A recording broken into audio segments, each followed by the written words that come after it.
If you've been watching this channel, you know how much I love the look of the BMW R90 and the functionality and comfort of the 1250 GS. If there was just a way we could combine both bikes, we could probably have as close to a perfect motorcycle as possible. But it's probably not going to happen. What we do have today is possibly my favorite R90 variant, the 2021 BMW R90 Urban GS 40th year anniversary edition. It's time to go beyond the ride.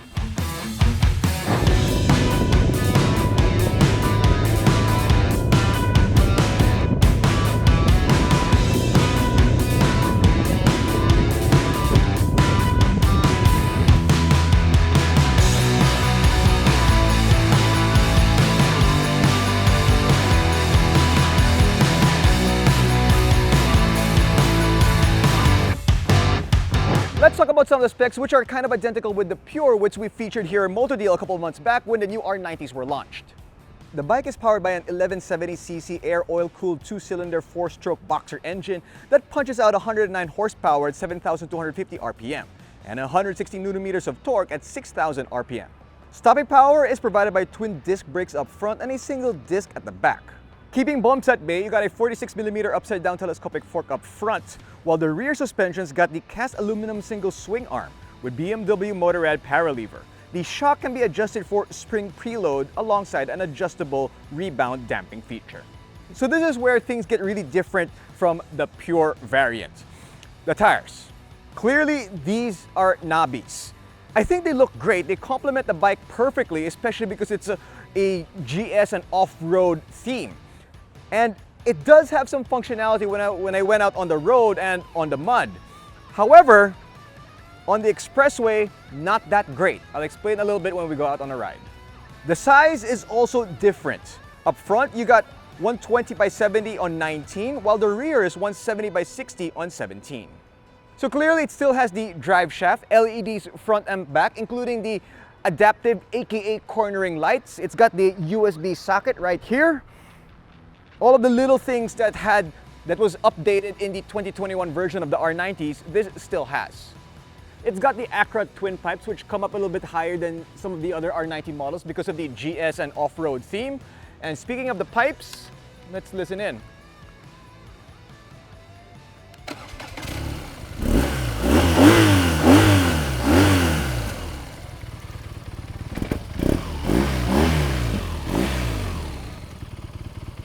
It's a little muted. That Euro compliance. In the Philippines, we can open it up. Yes. It's got a wet weight of 223 kilograms, which is a little bit on the heavy side. However, the weight is kind of low on the bike, so you won't feel like you're going to tip over. The fuel tank capacity is 17 liters, and you get approximately 19 kilometers per liter, depending on how you ride. Now, the seat height is a little bit higher than some of the other R90 models. The Pure is about 805. This is 850. I am 5'6" with a 763mm inseam, and well, it does feel similar to the seat height of the Pure, maybe a little bit higher. And yes, I know what you're thinking. I'm cheating, I'm wearing boots. Now, I do really love the retro design of the BMW R90s, but it has a little bit more of a special feel to it, and it stands out even more than the other R90s. And the funny thing is, I typically don't like high fenders. I don't really like fly screens or handguards. Typically, I don't like them, but they look fantastic on this bike. I also love the colorway. Leave it to BMW MotoDeal because anything they do it big. And the black and yellow is a perfect combo that pays homage to the touring enduros from BMW back in the day. And I do love the attention to detail, such as the option 719 headers, the GS seat. I do love the yellow on the seat, by the way. I know some people don't like it, but I love it. And some of the other things that BMW did to this machine.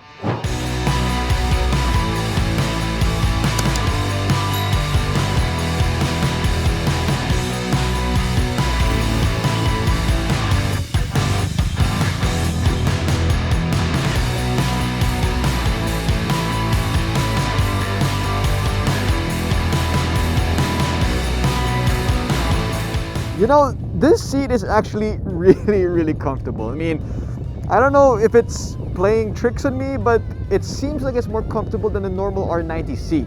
I don't know if it's because it has a GS name attached to it, or what, but it does feel significant difference from the normal R90 seat.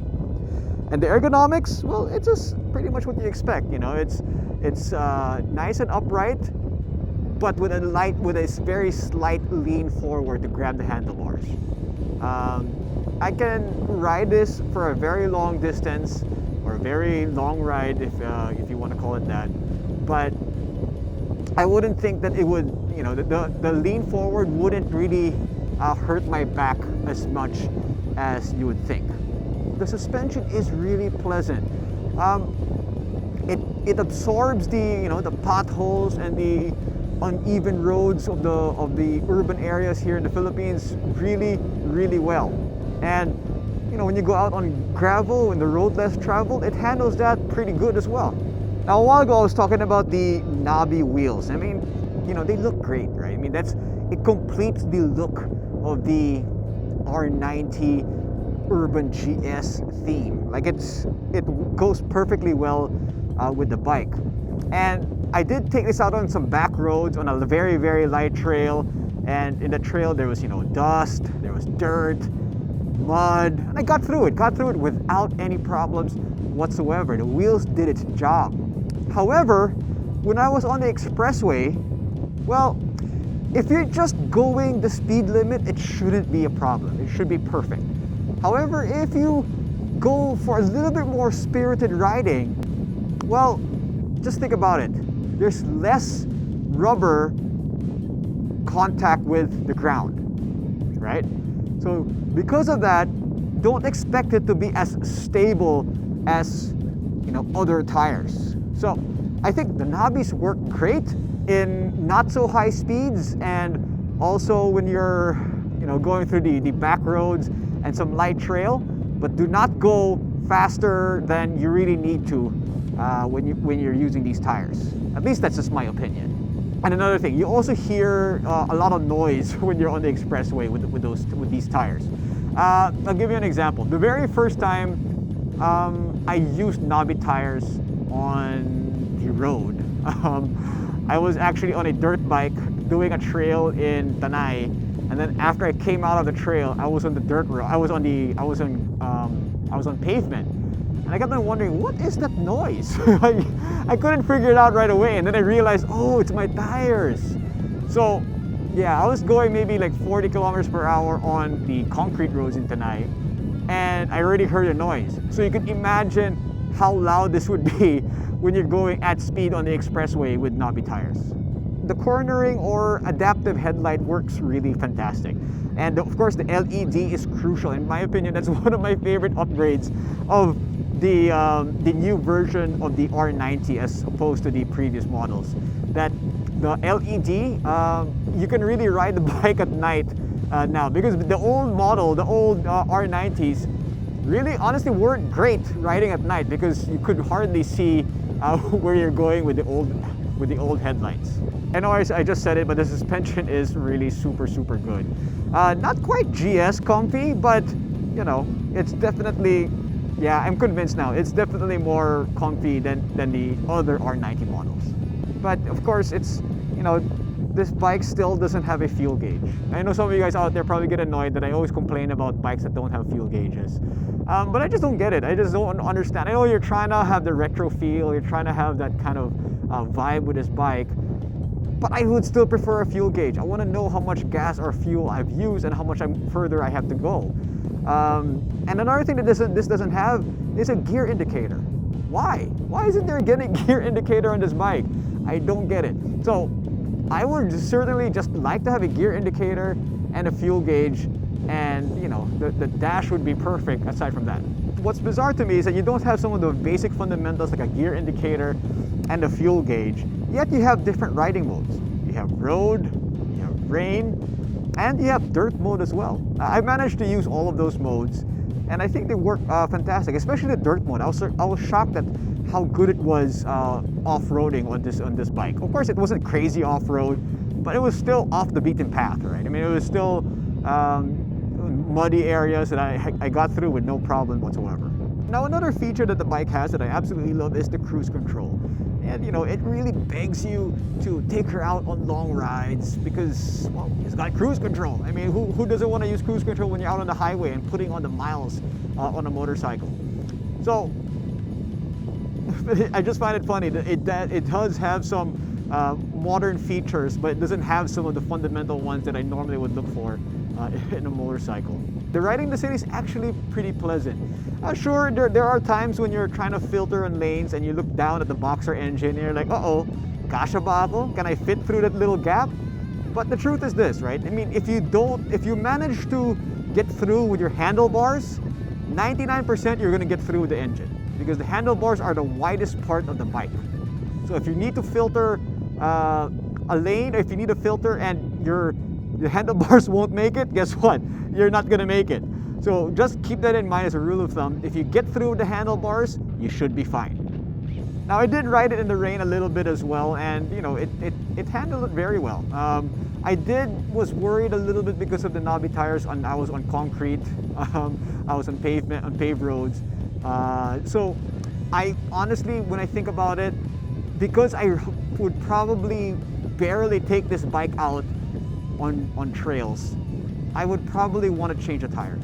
I would probably put maybe not even 50-50, but maybe dual sport or something that probably would be able to handle the paved roads a little bit better. I know it's probably just in the back of my head. It's probably just more me than the bike and the tires, but it's just something for peace of mind. I think I would want something a little bit more makapit on paved roads. As far as the power delivery, the feel of the engine and all that kind of stuff, it's basically the same as the other R90s. You know, it feels like the Pure. It feels like the Option 719, the Classic. When I've actually gotten a chance to use that, they all feel kind of the same. Of course, the difference is different riding modes. The difference, of course, is also the suspension is a little bit different in all of them. So it depends on the setup of the R90 that you're using, and I would say it's almost negligible, the difference in terms of the power of this bike compared to the other R90s. All R90s are head turners, all of them. Every single time I use an R90, I can feel the stares from people. But this definitely grabs more attention than the others. In fact, it probably does grab the most attention among all the other R90s, or maybe I'll go as far as saying majority of the retro bikes I've used. I think this one has definitely grabbed the most attention to the rest.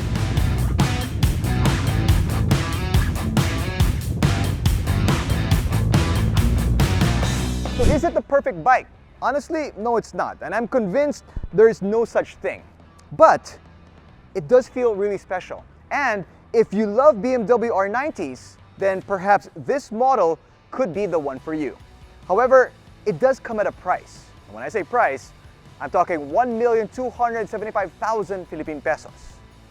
For more information about this bike and other MCs out there, log on to www.motodeal.com.ph. This has been Jinno Rufino. Hope you guys enjoyed going beyond the ride.